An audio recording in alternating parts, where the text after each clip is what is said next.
Well, hello and very happy new year from the Mannering household. Happy 2025.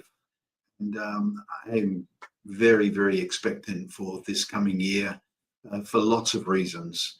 But ended up 2024 as a very special end to the year. I would say, without any shadow of a doubt, my best run up to Christmas that I've ever had. And some of you will know that for me, 2024 was a year that the Lord told me was going to be the year of the open door. And I joked about it. I felt like I got that word in about September 23 before everyone realized it rhymed with 24, open door 24. But I was quite extraordinary, and at some stage I'll share more. But ended the year literally having a door opened to Sue and I, for no other reason than just the door was opened into a very special place just for us to enjoy, and a door opened into a place that we are not normally able to get to, and to us on Christmas Eve.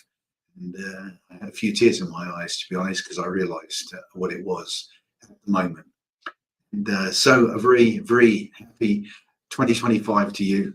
And I do believe that 2025 is the year of breaking what I'm going to say for me, for my life, for my family, is breaking the glass ceiling in one particular area specifically.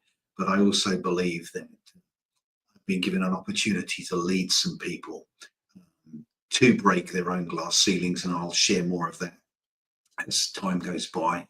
But I just wanted to jump in. I was sitting, as I do, reading, praying this morning, and I started thinking about favor, and I went to a verse that I love very much, because it's a verse that's right at the end of Luke chapter 2, which contains so much of the great Christmas stories. We've been reading those great Christmas stories.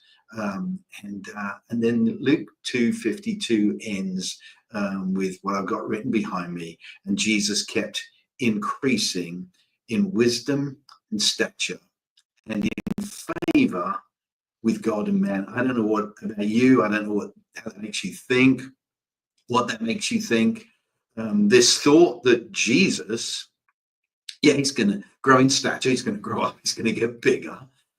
He's going to grow in wisdom as he experiences life on earth as fully God, become fully man. He's going to grow in wisdom. I don't believe that he was a superhuman baby. I believe he grew up just like all babies grow up.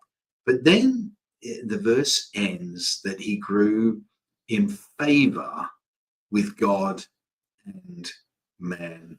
And I'm not going to go into descriptions and definitions of what favor is as much as I want to just talk about that. And then it was just as I was thinking this morning, I began to see something in this verse that I think is helpful for me, to be honest. And I think I try and learn before I teach. In fact, one of the things I put in my book, Divine Encounters in Studying the Bible, is something that I learned from Bill Johnson a long time ago. Read to learn, not to teach. And so I try to do that. But let's just jump in first here with this first thought. Why did Jesus need to grow in favor with God? Well, man makes sense, but with God, he is God. And this is the way that I've tended to think about it. Jesus is God. That's why that verse can be a little bit of a puzzle. Jesus is God. So why did he need to grow in favor with God? Well, I'm going to suggest to you that it was the man in Jesus that needed to grow in favor with God. The fully man needed to grow in favor with God, and it's the it's the God in Jesus that needs to grow in favor with man, and therefore he grew in favor with God and with man. And the God in him doesn't need to grow in favor with God. He is God. He's fully God. But the God in him needs to grow in favor with man. And of course, we see that in his 33-year life journey as he grows in favor with man. And of course, he ends up out of favor with man, which results in him being crucified.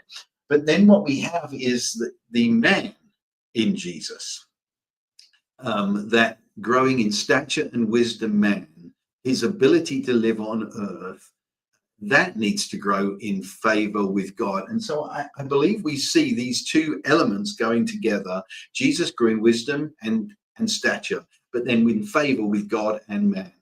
And just got me thinking just a little bit more, to be honest, thinking through about this. You see, as I head into this year, and I suspect you the same, there are places in my life where I need the favor of God, and there are places in my life where I need the favor of man. And I need that process to happen in my life. You see, the man in me, the flesh, the mortal man, needs to grow in favor with God. And that's where I need to get my flesh, as it were, under control. The fleshly part of me, the mind, the will, the emotions of me, I need that to be disciplined. And I probably will try and jump on tomorrow, actually, and do something a little bit related to this. But I actually do believe that this coming year is a year of simplicity in many respects. And I believe that the simple words are actually going to be some of the most powerful in our lives. And by that, what do I mean? I mean, you see, faithfulness is me growing in favor with God, is me stewarding what I'm given as a man to grow in favor with God. And that's why words like trust and obey, the very nature of our lives being lives of faith, it's the flesh in me that needs to be brought in under control. I need to be discipled. I need to discipline myself. And that's where these powerful truths of faithfulness, of trust, of faith, of obedience come in. And that's how we grow in favor with God. And that's the man in me. But of course, the God in me doesn't need to grow in favor with God. The Holy Spirit in me is the Holy Spirit. I am filled with the Holy Spirit. The Holy Spirit in me doesn't need to grow in favor with God. And so there are places in my life where I need, the man in me needs to grow in favor with God, but the God in me, as it were, needs to grow in favor with man, and to increase my expression of the Holy Spirit working in me and through me. But then I got to thinking a little bit more, because this is my thought. The favor of God on my life, the blessing, the attraction of God on my life, without the favor of man, will increase my faith, my perseverance, my application of grace and wisdom. And I was thinking, actually, as I was thinking about this, I was thinking of heroes of the faith, and one of them, of course, would be Richard Wurmbrand and his great book, Tortured for Christ. And, there's a situation where he does not have the favor of man, but he has the favor of God. He has virtually zero favor of man. And there may have been one or two guards around who perhaps respected what he was doing. But he is being punished in a communist regime. He has no favor with man, but he has the favor of God. And in that, he grows in faith, in perseverance, in grace, in wisdom, in courage. You see, the favor of God without the fear of man will bring increase. But, and this is the learning point for me as I started thinking about it, the favor of man without the favor of God is actually dangerous. I think it's where we can get crushed. It's where we can get crushed by the weight of beauty, the weight of our own ability, and the weight of our own success. The great C.S. Lewis talked about the weight of beauty, that we as mere mortals were not intended to carry the weight of beauty without being able to point it to God. And I just started seeing this. It's a key for me as I head into this year. I do want the favor of man, but the favor of man without the favor of God will actually increase my self-sufficiency. It will increase my fatigue. It will increase my self-promotion, and it will increase my pride. And the difference between the two is, with the favor of God, I can't make things happen. It's God that makes things happen. But with the favor of man, without the favor of God, I have to make things happen. And so I think this is really a helpful just way of jumping in and thinking through a verse that we know well. See, as I head into 2025, I want to grow in favor with God and man. I want the man in me to grow in favor with God. I want to increase my disciplines, my obedience, my faithful walk, my trust, my obedience to him. When we read the Old Testament, we see so many places where the kings failed. It's because they failed to walk in the ways of God, to follow the commandments. And so I want to grow in favor with God. I want to bring the man in me under control. It's what so many actually of the New Year resolutions really are all about, isn't it? Is bringing our flesh under control in some way, bringing some course correction to our life. So this year I want to grow in favor with God. I want the man in me to grow in favor with God. And I want to grow in faith, in perseverance, in grace, and in wisdom. But I also know that I want to grow in favor with man. But I want to grow in favor with man in relationship to my favor with God. I need the both. I can have the favor of God and not the favor of man. And I'll make it. I'll be all right. I could potentially be locked up in prison like Richard Wurmbrand, and I can make it. But the favor of man without the favor of God, without growing, without disciplining the man in me, it has the potential to crush me. And I just want to encourage us, let's make this a year where we grow. I want to break a barrier, break a glass ceiling over my life. And I know it requires the both. It requires me to grow in favor with God and know that there are things I cannot do. I can't make them happen. And I do want to grow in favor with man. And I know that requires my effort. It requires my perseverance. It requires my skills.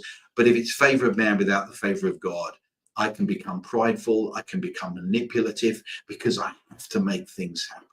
And so Jesus, he grew, he increased in stature, in wisdom, and favor with God and with man. I just want to encourage every one of you as we head into 2025.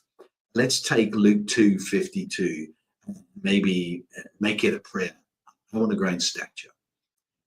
I want to continue to grow, to be seen as a maturing, constantly learning man of God. I want to grow in wisdom, in heaven-sent wisdom. I talk about it quite a lot in Divine Encounters, the wisdom of heaven. But I also know that I want to grow in favor with God and favor with man. I want the man in me to grow in favor with God and the God in me to grow in favor with man. And we need the both. We need the both. One without the other.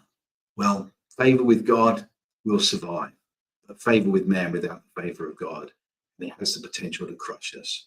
And so I just want to bless you, say Happy New Year, Happy 2025. I believe it's a year where the Lord's given me 3 or 4 key words. I'm going to jump in and share some of those. They're actually single words. There's 4 of them. It's a quadrant. You won't be surprised. But let's just realize that Jesus, the man in Jesus, grew in favor with God, and the God in Jesus grew in favor with man. And I just want to bless you, wish you a very, very happy 2025.